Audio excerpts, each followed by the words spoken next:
taking a real long. Hey, it's taking a real long time to go live today, which is not. And I never start the button on me like I'm supposed to. It was good that it took a long time. Yeah. But hey, we're back. Episode 3. We're still. They haven't fired us. Haven't fired us yet. Although we probably would just still do it anyways because it's the internet and you can kind of do whatever you want within reason, and we like doing this. So. And I feel like I'm going to sneeze, and I really hope I don't in the middle of it. I can't just put carry on. And say hi again. This is from the stands, folks. I'm just gonna do a quick Courtney, Jen, Karen, Danielle. I'm not gonna have us introduce ourselves every week. No. Watch the show, get to know us. Follow us on social media, Twitter. Jen doesn't have one, so that's fine. She's so mysterious back there with no social media and just kind of in the chat.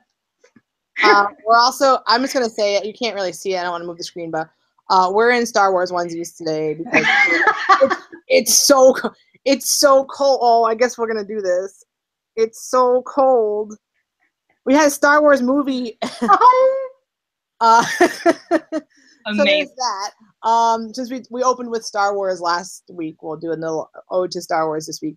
Hey, so did something happen this weekend in the NWSL? Possibly, maybe. At all. I stayed in a resort with the lazy river. Is that just randomly? I mean, that's awesome. Humble brag. I'm being silly. The final happened. Yay, final. Hi, Star Killer and Alyssa. Nice to see you guys. For those of you who are watching, I'll just throw this out in advance, and I'll remind you throughout the show. We're going to keep trying to look at your comments in the chat. So write in the chat if you want to talk to us. Try to answer all your questions. If we don't get to them, we're sorry. We're trying to keep these not too long because we know people start to get not just interested, but it gets to be a little bit long. Yeah. Also, we're horrible people, so. Yeah, there's that. We're going to talk about the final. I get hangry too. She gets hangry too. Normally we're eating. This is kind of like dinner-ish time for us. So Karen, you're on the West Coast. You can't be as hungry as. I'm always hungry. So is she. But anyways, hi everyone. We're gonna talk about the final. The final and a lot of discourse has happened since the final. So we're gonna just kind of go through all of that fun stuff, starting with the actual final itself.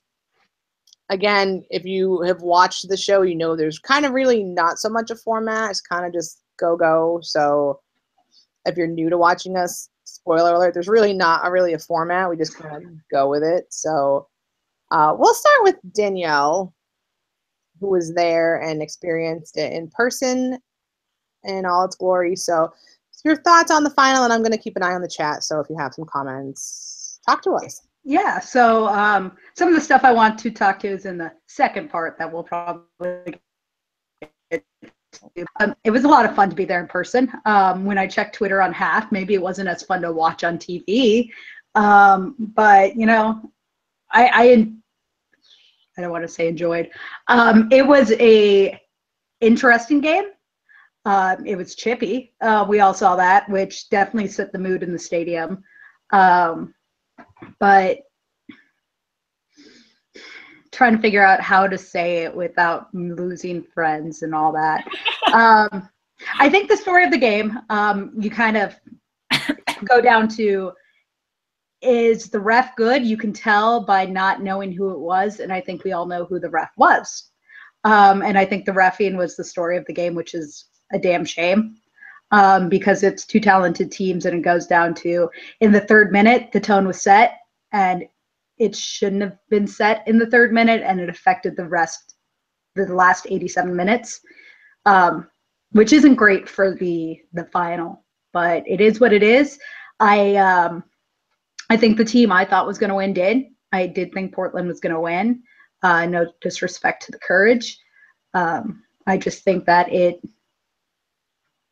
the style of play, I think it was Portland was going to win no matter what, and it was fun to watch it happen.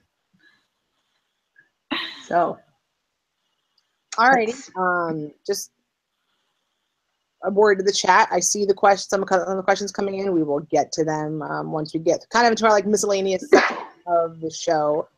But yeah, Karen, what were your thoughts on the actual final itself?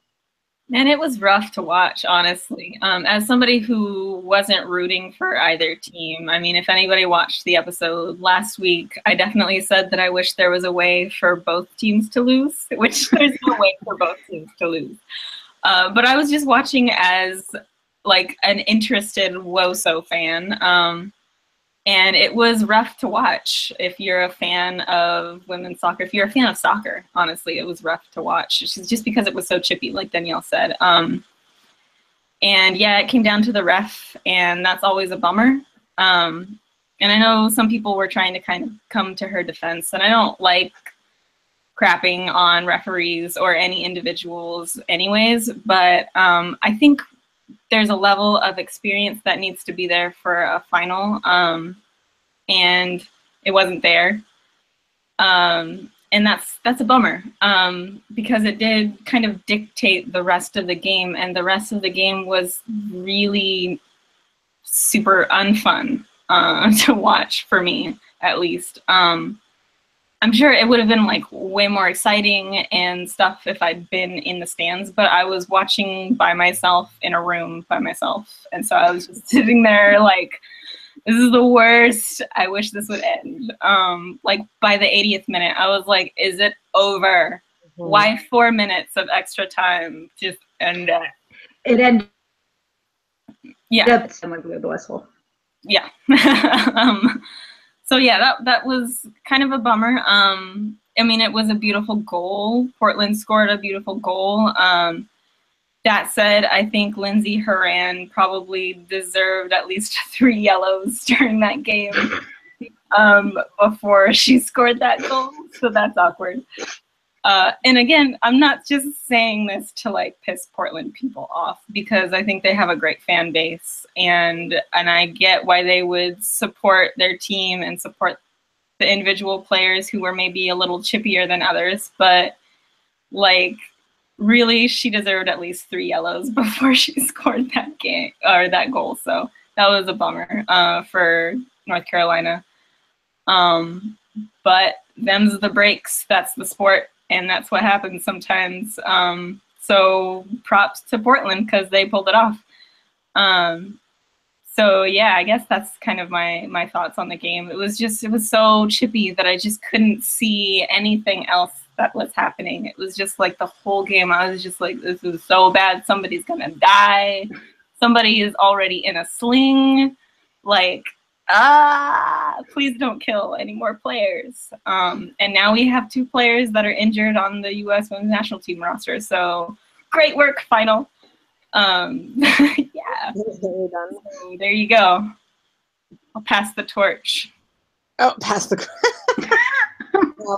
get over to we borrow the laptop. Yeah. Oh, things are getting serious. Oh shit.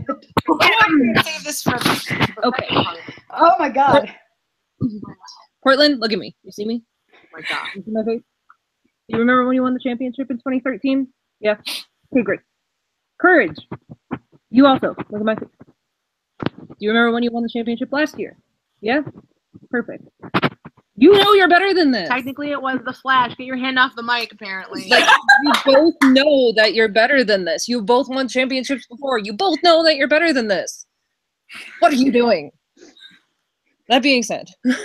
For anyone who missed that because she had her hand on the mic initially, there was a lot of, look at my face, you're better than this happening. Yes. So, this was a situation where we have arguably 2 of the teams who could probably play the most beautiful game of soccer possible. They just have pure, raw talent on both sides of the field. And because of the way the reffing went, we got this choppy, horrific game where people were getting bloodied and bruised instead of the opposite that we could have had, which is an absolutely beautiful game. And that's the way the page turned on it, and it really sucked. I think both teams deserved more yellows than they got. You know, it was an all-around nasty game, and it hurts as someone who supports Portland because I know they're better than that. I know the Courage are better than that. Every fan in that stadium, every fan watching on TV knows that both teams are better than that. And I think the teams themselves know they're better than that. And that was not what we wanted to see from a final. So that's my thoughts. I'll give that back now. For now, don't worry. I think she'll be back in your face again in a moment. It looks like it. Yeah. I'm just trying to find some comments here. Yeah, lots of people are kind of agreeing that, again, not calling out. There's a lot of people noticing that Portland probably could have been down to 8 players before halftime with better officiating. Alyssa says, as a fellow Portland fan, I can't talk. Agreeing with Jen 100%, 1,000%. I always say this. I don't like to harp on refs. None of us really do. All it would have taken, I think, was a card in the second minute when that Heath and Smith thing happened. And that would have let everybody know in the second minute of the game. And I know a lot of people are like, you can't give a yell in the second minute of the game. No, when it's like that and the player has to, so sorry, that's so rude. The player has to come off the field and is in a sling. Granted, you don't know the extent of the injury, and that necessarily shouldn't play a part in whether it's a card or not, but that was again, not intentional. I'm not saying anyone intended to hurt anyone. I do not think that was the case. When that was a very blatant foul like that, I don't care if it's the second minute. I don't care if the whistle just blew and you've had 30 seconds of play. The best way to show that you have control of the game is you show a card in that moment. And then that's it. Same thing with like Horan, and people can complain that Zerboni's a dirty player according to them and whatnot. That doesn't mean she deserves to get taken out necessarily, and nothing happened with that either. Another opportunity to, again, take advantage, take control of the game. I just remember I'm bummed. I'm gonna say that I'm bummed because I remember like all of us last week on the show were like, we're super excited for this final. It's gonna be a great match. Like, yes, we can't wait. And I'm bummed because it was not a great match, and I'm bummed. It takes a lot out of the game when someone gets mowed over in the second minute, and then they're in a sling and they can't like, man, like that sucks. That sucks. And I'm not gonna get as in your face as Jen did, but like there's been a lot of people who were like, remember when the Flash last year were super aggressive with Portland in the semifinal? The Thorns this year remember that, and they were coming out aggressive because of last year. This is not two wrongs don't make a right. 3 wrongs don't make a right. Carolina also got very aggressive and chippy, probably as a response to Portland. That's not okay either. Like, that's not how this works. I don't think people can defend Portland as coming out being aggressive because of something that happened a year ago in a game. Like, let's again, let's just be cool. Like, 2 wrongs don't make a right. Again, I don't think anyone was intending to hurt anyone, but like, come on. Like, a lot of that was just unnecessary from both sides. And there's chippy, and then there's I know we keep using the word chippy, but there's like, that was chippy plus or something like that. I don't know how to describe that. Chippy but on steroids. Chippy, yeah. I don't. It sucks because both teams have played so well all season, and they both, as Jen said, deserved a better game than that. People who have been fans of the game the entire year and years, plural, have deserved a better game than that. You expect more out of that from a final. And if anyone was just maybe not a big fan and maybe didn't watch the whole season, but was like, I'm going to watch the final, watch another match next season, watch several matches next season, because I am just sad to think that if someone doesn't watch regularly and decided because it's the final, maybe they saw a couple games here and there, they wanted to watch the final. I hope that they don't think that this is like the quality that the league has, because it's not. So that's my thoughts. It was just sad and disappointing. We will. Sorry, I get distracted by reading the chat. There's a lot of like loaded questions in this chat happening for like our little miscellaneous area, and I'm real excited about it. But again, just finishing up with the game chat. disappointing, but it is what it is. And you know what, too? Because I have a friend who's I'll go. I have a friend who's been watching the last couple of games. Like, he watched the playoffs, and he's been watching our show, and he never watched soccer or women's soccer before all of this. He's just doing it because he's nice to me. So hi, David. But he honestly, like, he watched that final, and he was asking me all these questions, like, is that what it's usually? And I had to be like, no. And I felt like I had to apologize to him, basically. Oh, hi, Danielle. There's like there's two of you now. Bottom box. Does everyone else see that? I have a twin. There's Danielle here, and then just what?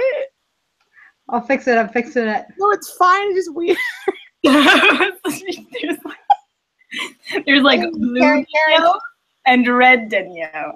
Karen shouted out. We'll thank you, David. I think her name was. So sorry. I'll get to one question now. Star Killer wants to know if the final had been North Carolina versus Orlando or Portland versus Chicago, does it get as physical, or was it just these two teams bringing it out in each other? Karen, thoughts? I only think that these two teams got that physical because of that first moment and the fact that it wasn't that Tobin didn't get a yellow. I think if Tobin had come out against some player on Chicago and it had been like a no ball tackle like that and she had gotten a yellow for it, I think it would have been a completely normal game between the two teams, an exciting game without all of the hits. I think it would have been the same in this game between Portland and Chicago. I think it would have been the same no matter what two teams. It all honestly comes down to, I think, the refereeing. I don't think like the players individually on each individual team had some kind of like vendetta or anything like that. I think it just came down to the referee didn't call that foul, and I don't think any of the other fouls would have been a problem if she had called that foul. So I think it wasn't really the teams. I think it was just the refereeing and that first bad foul. All right. Danielle, any thoughts on that? Danielle? Where did she go? Oh, no. Bueller. Do you have any thoughts on that? Not really. I mean, Kay pretty much nailed it. I think any team has the capability of getting physical if they're not reined in. Let's be real. Playing recklessly is a lot easier than not. So I think any team could have had the capability of getting just as physical. It all depends on what foot the game starts off on. We're gonna go back. Red Danielle.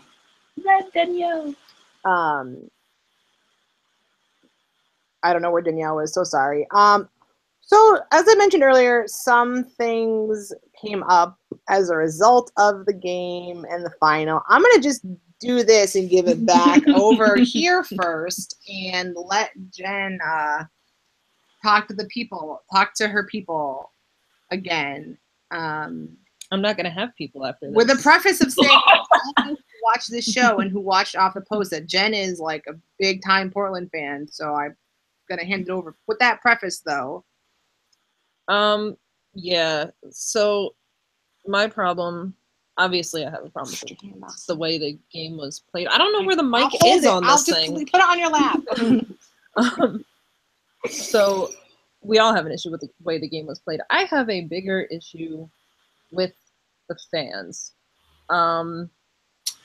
for several reasons and from several different aspects. First off, during the game, I don't care who has done what to what team or what player, chanting F you Portland when one of their players is down is not okay at all. Like, you respect a player that's down no matter what has occurred prior to that point. Second, I understand that not everybody felt that this game was played the way it should have been, but for the love of God, people, let the Portland fans enjoy their victory. Like, I get it. Some of them are obnoxious. It's sports. Fans are obnoxious. but like let them enjoy their victory. Don't sit there and like try to take away from that. Third, freaking in what world is it okay to celebrate any player being down with an injury? Like the amount of people I have seen saying, "Oh, well, it's karma," or "I wouldn't have been sad if Tobin wouldn't have gotten up after the challenge," or things like that. That is so messed up. Like we're still at the point where we're trying to grow this league. We're still at the point where, you know, we're not at an NFL level. We have personal connections to these players, to these teams. That's why we support them the way that we do. And by you celebrating an injured player, whether it's Smith, Haran, Tobin, Zerboni, I don't care who it is, if you're celebrating an injured player, you're not supporting the league in the way it needs to be supported right now. And it's not cool. And you need to do some self-reflection. And that's Okay. Oh boy. I'm going to real quick, me just is going to say, yes, I agree. Let the Portland fans celebrate, you know. Don't want to take away from that with them. I will also say Portland fans, not at all of them, but the ones who I'm talking about should know who they are. Like, and just enjoy your team winning. You won. The team won. Be happy for your team. And this is mostly just specifically like on social media, you know, a lot of us are in and help oversee a group of from the National Women's Soccer League supporters, and just enjoy winning. People, it's very difficult when we want to. I want Portland fans to be able to celebrate their win. It's very difficult though when your team just won a championship and then some, not even a lot, like many, but some Portland fans have now then come in to complain about something, or you know, the officiating, or North Carolina should have got more fouls off. Just you know, maybe there's a time to have a discussion about that. But like, your team just won the championship. Be happy, celebrate, have fun.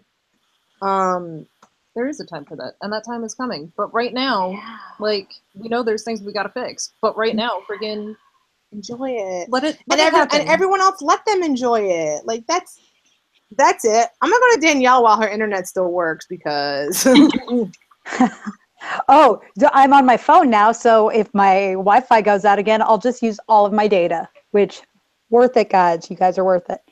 So I'm assuming we're doing our mini rants. or just the discourse. So my big thing, the discourse. So I apologize if anyone touched on this. I obviously was fighting with my computer.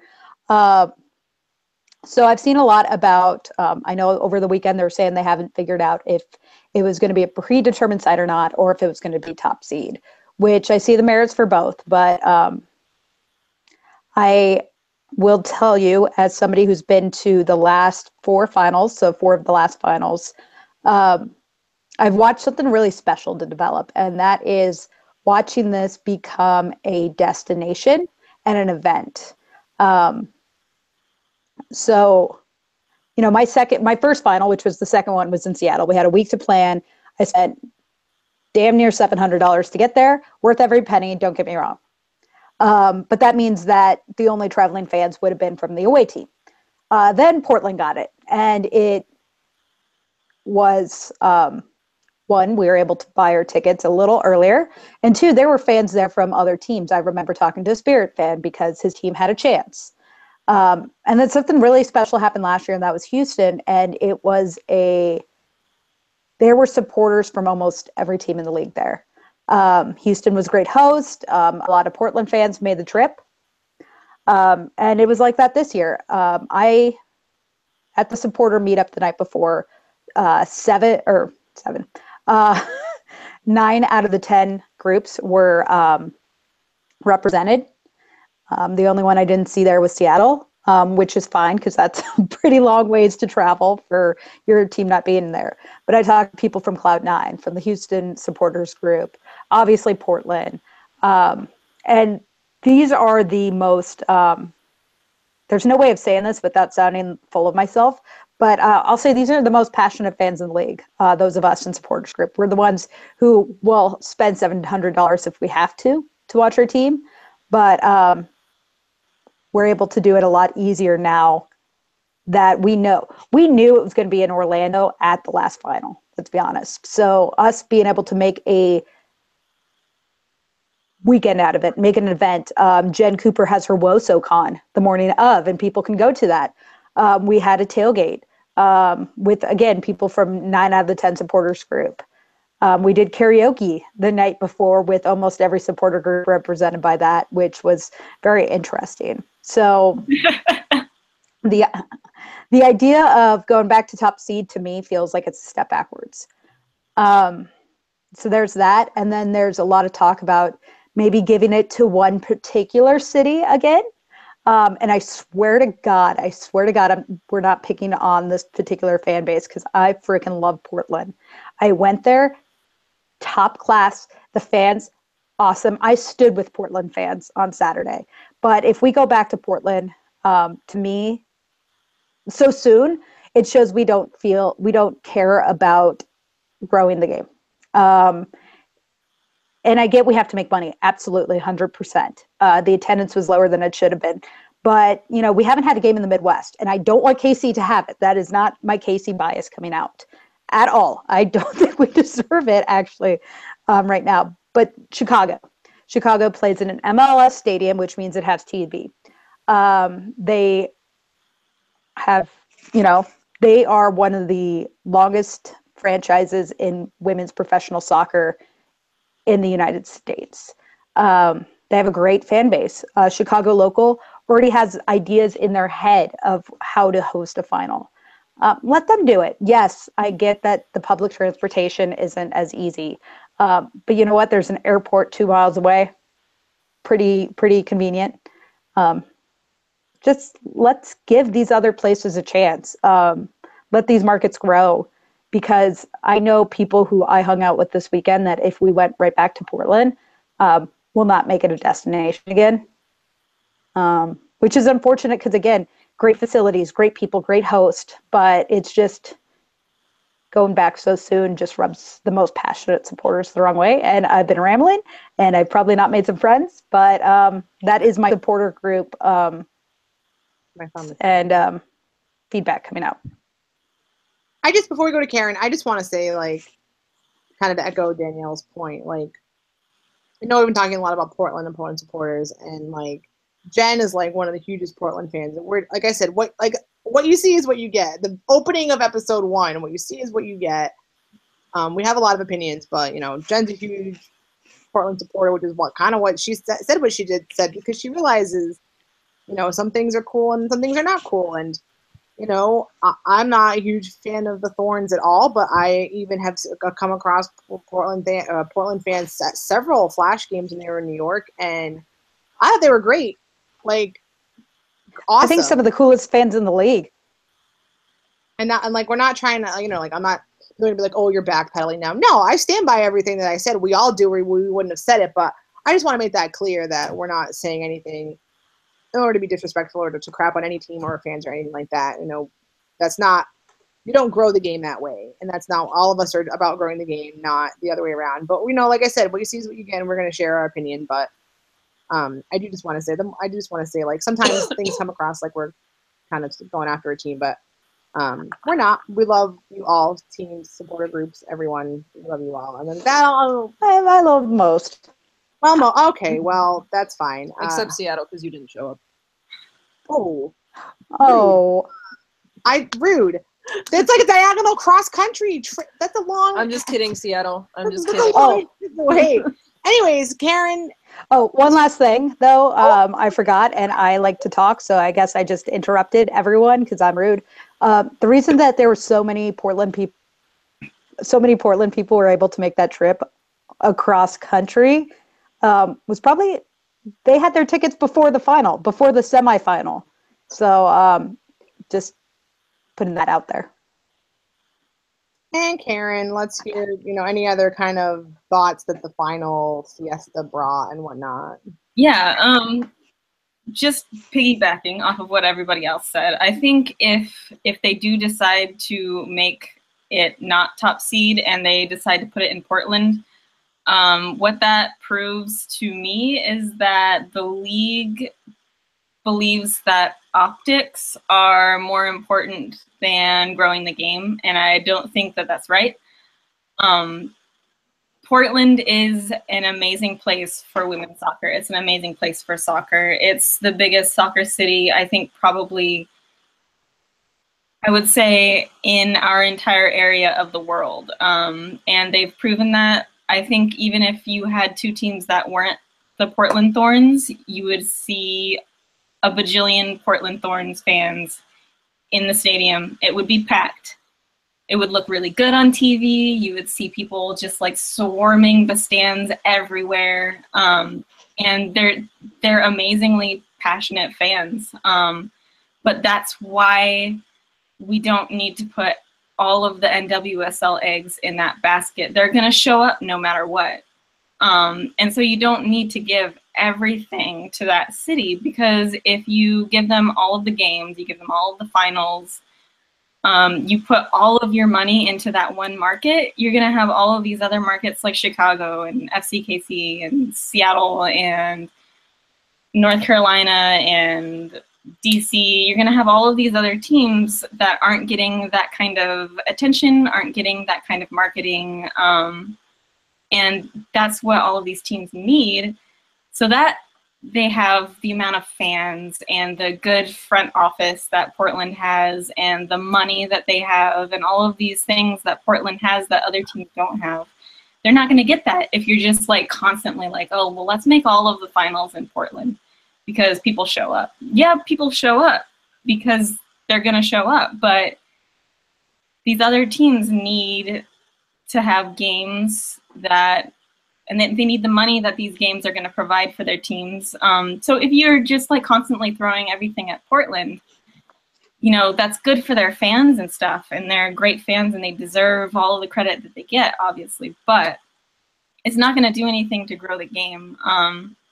And I know I'm saying this as a Seattle Reign fan, but I'm also saying this as a Seattle Reign fan who lives in Southern California, so I don't really understand the Pacific Northwest rivalry thing, because I like the Thorns too. I'm a Dagny fan.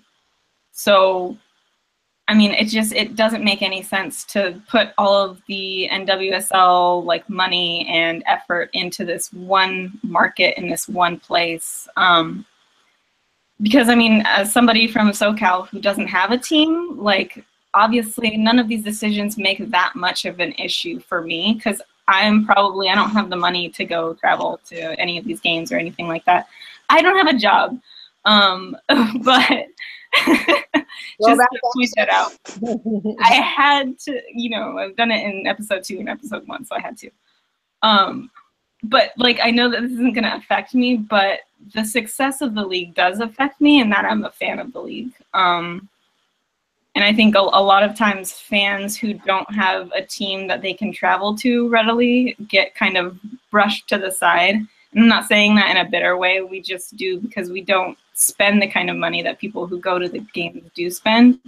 But as somebody who doesn't get to go to these games, it just makes no sense to, one, do top seed, because it doesn't give anybody any time to prepare for that sort of thing.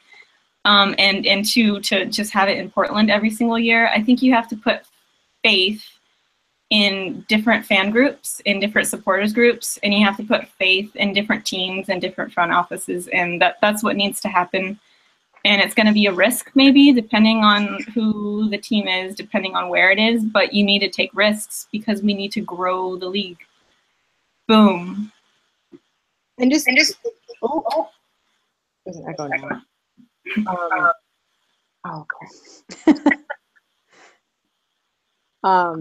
That being said, sorry if there's an echo now. Obviously there's some places that, you know, until everyone's playing in like a stadium that can hold and support hosting a final, that we know that might not be possible to have, you know, spread and just kind of rotate where the finals are amongst all teams. We understand that. I agree. For those who are capable of hosting, it would be nice to see everyone who would be capable to get a chance to before we start going back to any, to repeat teams, I guess, would say. But well, this would be a great place to end the show, and we're a little long on time. That's okay, but I did say we would at least mention the women's national team. They play Thursday and Sunday, so like super quick, just general thoughts on the call-ups. Carly Lloyd's back. Some people are injured, unfortunately. Just to do a lightning round, quick thoughts on the national team, and then we'll make sure we talk a little bit more about them on the next show after the games and stuff like that. So we'll go with Jen first, actually. Okay. Surprise! You know it's coming to her first. Psych. Whatever. Just to keep it quick, I'm really sad about injuries, particularly Tobin, because I love me some Tobin Heath. And Allie Krieger's still at 98 caps. All right, next. Oh, it's over to me. Don't get me started on Allie Krieger. I wish you mentioned it, but I'm still mad. I'm going to be mad, and people are going to tell me, "Oh, Allie Krieger fans, stop being mad." I don't. She was on the best. She was on the best 11 for the NWSL. Like, come on. 2 caps, but that's fine. I'm super like. I think Taylor Smith has grown significantly this season, and I honestly think that her time spent with the national team has played a huge part in that. So that it bums me out that she's, injured and going to be out for at least these games. Again, as someone who the national team, I think that worked the way it should. She played really well in the NWSL, was rewarded by a look with the national team, has done really well with the national team, and it's cycled back and helped her club game. So that's a bummer for me, but it's going to be interesting seeing Carly Lloyd back and making sure, and like kind of how that dynamic of her being reintroduced affects the team and whatnot. And Danielle. My thoughts? Meh. Meh. Just meh? Okay. Meh. It's a friendly. It's friendlies. I understand it's postseason, so it's not as meaningless, but meh. Oh. I forgot there was a game on Thursday until I saw an ad, so I could go on a rant in an episode where we had more time of my feelings towards national team games right now. I won't, so I'll say meh, and I will say just it's not right, and I understand complaining the whole time, but I think the fact that somebody wasn't called up as a replacement call-up shows that those 2 caps aren't going to happen, which sucks. But getting so worked up like some people do, it's not healthy, man. Just shh. It sucks. It's stupid. But obviously she's not under contract anymore. Just prepare yourselves. Just prepare yourselves. Be mad, but that's what I've done. Mm-hmm. It's going to happen every time. It's stupid, but it is what it is. So, meh. To be fair, I also didn't. I was, and we do plan for these shows. We don't just throw it out. Like, there is at least some talk about what we're going to talk about. I was like, all right, final, great. And Danielle goes, women's national team. And I also had that moment of, oh snap, they play this week. So if this segment seems a little bit rushed, it's because we all were like, oh crap, women's team's playing. We should mention something. And on that note, we'll go over to Karen and. Yeah. All I gotta say is Andy Sullivan. She's only got 4 caps because she had that really bad injury. Oh my gosh. But those 4 caps, she was amazing. I was so impressed. I was so excited. I was excited watching her play for Stanford. She is an amazing player, and I am so excited that she is on this roster and that she's fit and that we're going to see her play. Andy Sullivan, I'm so excited. And that's pretty much all I'm that stoked about. But Andy Sullivan, excited. She's having a really great year for Stanford also. But that's kind of wrap it up. Last kind of comment from the crowd. Star Killer, I'm more interested in seeing if South Korea has improved since we played them last. I would also agree with that. Mm-hmm. Agreed. As would everyone else. So that'll be great. I promise we will talk more about the women's national team next time we have a show. I can also let you know there were two questions that didn't make it into this episode regarding rumors about a certain player maybe leaving a certain team, and then a question about one of our panelists' thoughts on team ownership. So we're gonna save. No, we ain't doing this. We ain't doing this, guys. I know what you're talking about, And we ain't doing this. You can tweet me, but I ain't going to talk about it because I live in a land called denial, and I love that. So don't come at me like that. You'll catch a block so fast. Well, you did just say they could tweet you about it. So At like the 309. I'm just saying. Right. We will. I won't actually block you. So we will touch on those questions. Danielle doesn't have to answer them, but the rest of us can weigh in if we so shall. But we appreciate. I quit the show. We had a lot to talk about this week. Like I said, don't want to keep the shows too long. So those are 2 questions, and I will not mention the player that was brought up to us either. But a little spoiler, a little teaser, if you will, for the next episode, which not quite sure when that's going to be. We ain't talking about that. Another time. We'll post that on our social media when we have a date. Thank you all for watching. Again, I know we get a little not salty, but we're very opinionated people, and therefore want to care about women's soccer. So sometimes we do get a little into our thoughts. So thanks for hanging out with us. We get salty. It's true. Okay, I am made out of salt. Yes, I am very salty. Again, quote. I'm ending with the same quote. I started episode 1, and you see what you see is what you get. Thank you for those of you who continually watch us. We appreciate you, and we will see you next time. Have a good night.